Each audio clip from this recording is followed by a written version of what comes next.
Dans mon cas, je venais pour un entretien professionnel avec lui, dans son bureau de TF1, après le 20h. Je suis rentrée dans le bureau, le téléphone a sonné, je me suis retournée vers la bibliothèque. Et 5 minutes après,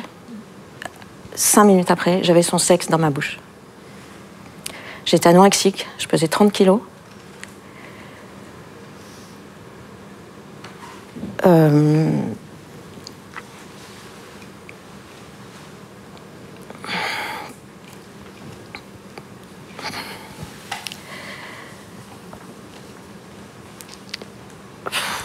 Pour vous, l'état dans lequel, physique, sanitaire, la santé dans laquelle vous étiez à ce moment-là, vous paraît complètement, évidemment, incompatible avec...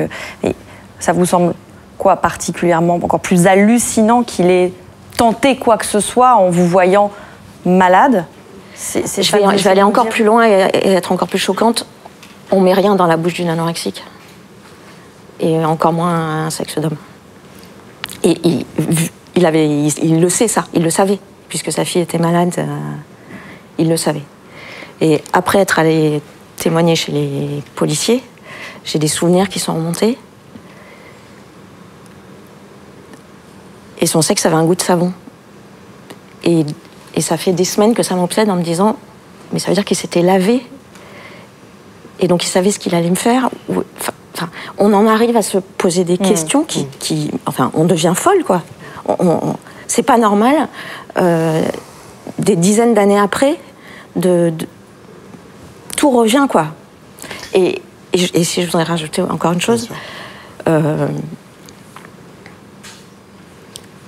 le fait de parler, de raconter, c'est quand même très bouleversant pour chacune d'entre nous. Mais on est toutes debout et on est toutes là ensemble. Et ça, et qu'on soit ensemble, ça, il ne pourra jamais nous l'enlever. Il nous a enlevé, il nous a brisé, mais ça, il ne nous l'enlèvera jamais. Nous sommes des sœurs d'infortune. Moi, j'aime bien dire ça, que nous sommes des sœurs d'infortune. Voilà. Je précise, Stéphanie Caillatte, que s'agissant de votre témoignage, Patrick Poivre d'Arvor a dit devant la police qu'il ne contestait pas avoir eu ces rapports avec vous, mais qu'il n'était pas forcé, et que tout dans votre histoire le démontrait, puisque vous revenez vers lui et que vous preniez contact avec lui.